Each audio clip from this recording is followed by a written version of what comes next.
Hey guys, it's Neil and Andrew do a review today. And today we're talking about Birdman.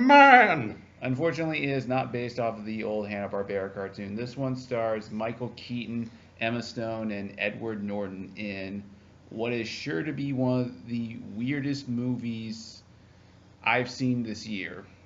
I've seen like a ton of like weird movies when I was, studying film in college. Yeah. I mean, yeah, I've seen weirder, but this movie, yeah, pretty weird. Yeah, I mean, I've seen trippier ones, but as far as like mainstream releases go, I can't. Okay, I can actually think of one that I've seen that's weirder than this, but this is definitely up there, and I kind of have a feeling there's going to be a lot of mixed reactions to this movie. Yeah, the whole movie sort of like attacks the sort of like mainstream. Matter of fact, sort of like superhero movie mainstream. Yeah, And I wear this shirt in defiance. yeah, we should probably, Andrew, why don't you give us a plot summary about, if you can possibly do that, about what this movie is about? Okay, old actor used to play a superhero back in the 90s. Played by Michael Keaton. Yeah, meta. Yeah, super meta. Tries to do a Broadway play, ends up being with another actor that tries to upstage him, is a complete asshole to him, and then he further on learns about, deals with the whole conflict of being an artist and being a Hollywood actor and how the two conflict with each other and about how art and criticism and what if art has meaning anymore. That's like, is there like some kind of cultural genocide going on? And it's like makes you feel like you're completely going through a maze. It's about the ego versus the end. Yeah, there's a lot going on in this movie, in case you couldn't tell. But Yeah. Emma Stone plays Michael Keaton's daughter, who's kind of this recovering drug addict who's just a nutcase. So Edward, basically, she's just playing Lindsay Lohan. yeah, she's playing a slightly more stable version of Lindsay Lohan. Edward Norton plays this really kind of pretentious twit of an actor who, just thinks movies are basically like he basically thinks that theater is the only true way to act, and he's a nutcase. Naomi Watts is another actress who is also a nutcase. Zach Galifianakis is Michael Keaton's lawyer, who is a nutcase.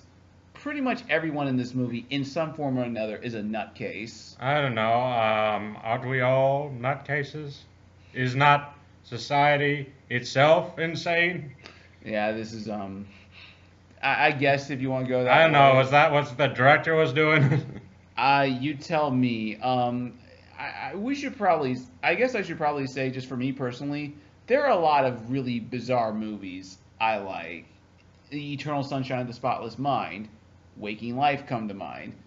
There was a movie this year called Enemy that had Jake Gyllenhaal that was trippy as all hell that I absolutely loved.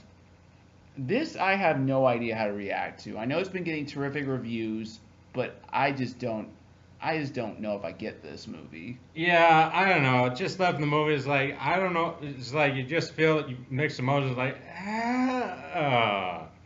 I mean, there is great artistry in this movie. Like all the performances are really good. Michael Keaton in particular is terrific in it. and it has really good cinematography. Oh yeah, the cinematography is the way it's set up is like it's almost like scenes flow like they're almost one single camera take. Like the way it's filmed and put together gives that illusion even though it's not. So just from a composition standpoint, this movie looks terrific and sounds terrific.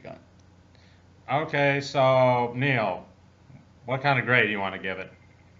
Really? Already? Is it? I don't know. You got anything more to say? I just don't really. I just don't really.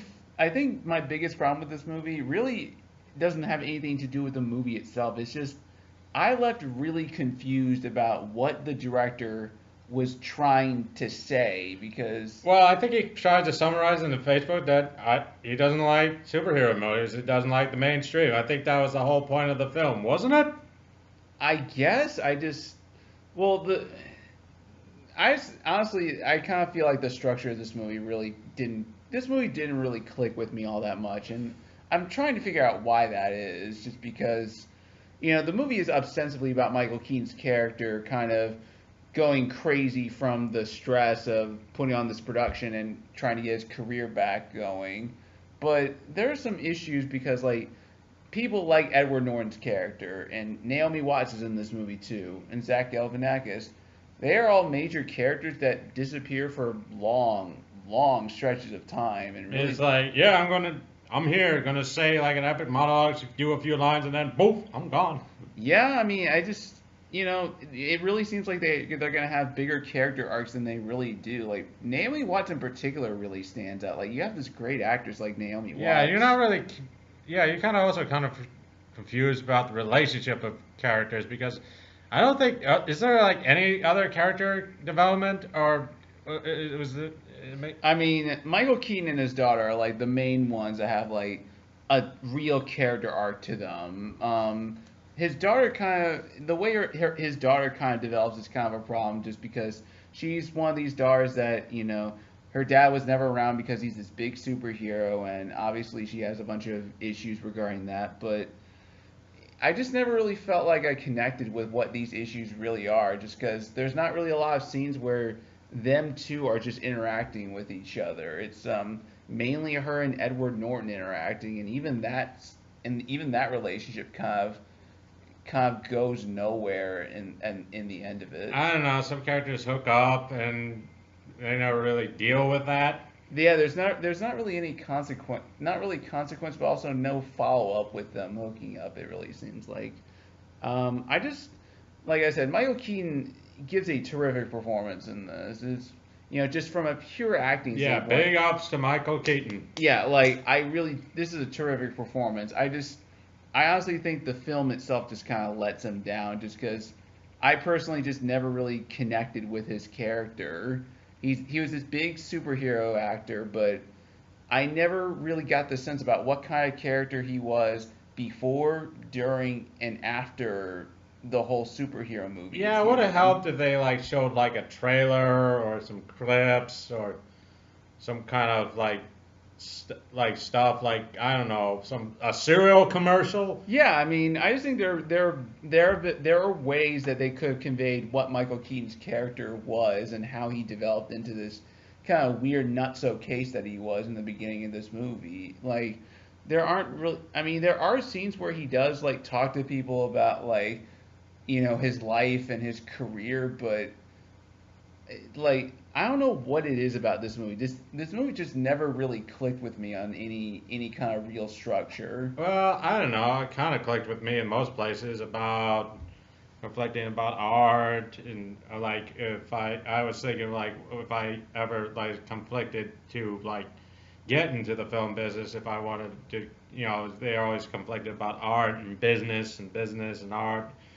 Yeah, I mean, there's a lot of messages about like commercialism in the acting industry because there's a very minor character who's a theater critic who gives this big spiel about how again how theater is the only true acting method, and movies have kind of diluted the meaning of the art of acting and what that means in society. But I just kind of felt these messages were very jumbled. Like in addition to the weird stuff that Michael Keaton's character is going through, you have this other thing where it's trying to comment about the nature of art and commercialism, and that combined with the characters that like Edward Norton's character that really don't go anywhere, Naomi Watts, Zach Galifianakis, all those types of people, it just I don't know. This movie had really good intentions, and I can definitely see where the artistry comes from, but I just kind of feel like this was too much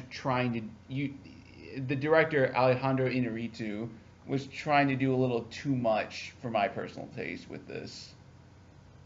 Yeah, I don't know. It's just I don't know. The movie does somewhat makes you think, and I don't know. It's just like I guess that was trying to say like theater's a dying art. Is like what's the point of doing anything? It was like what's the point of us doing this review?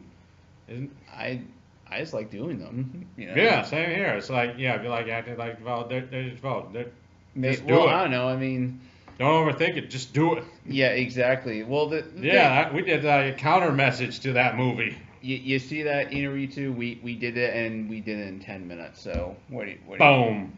But I don't know if I'm the right person to be great talking about this movie, just because this movie has gotten terrific reviews and from a lot of sources. Well, So I can see why. I mean, I definitely see the merit to it. Like maybe it's just me personally that doesn't really get what this movie is trying to do. So maybe I'm the idiot and don't know what he's talking about. But I'm just saying there have been other weird movies that I have really connected to like this, so I'm kind of confused about it as well. It's okay. I think the whole movie is based on all like confusion. The person himself he loses his touch with reality. Things look like he's going through a labyrinth.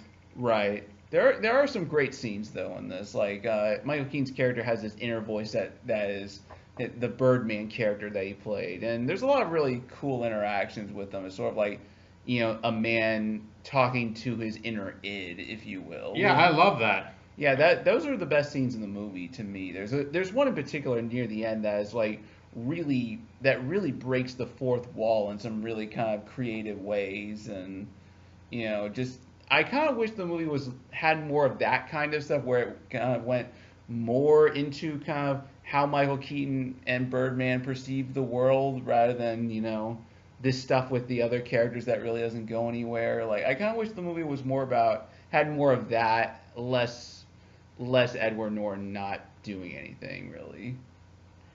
Yeah. Okay. Anyway, well, let's start getting our grades. Yeah. So anyway, I think this movie was all right. I recommend to go see it. I don't know. I recommend just seeing it once. I think once is enough. So anyway, I give it a C. Yeah, there's definitely some great artistry in here from both the actors and the technical aspects of this movie. I just personally never really connected with Michael Keaton's character, who was ostensibly the focus of the movie, and just by extension never was able to truly connect with the rest of the film. Again, I do actually kind of recommend you seeing it just so you can get your own opinion about it, but for me personally, I don't really know. Maybe if I see it later, I'll get more out of it, but just as of right now, I'm giving it a C.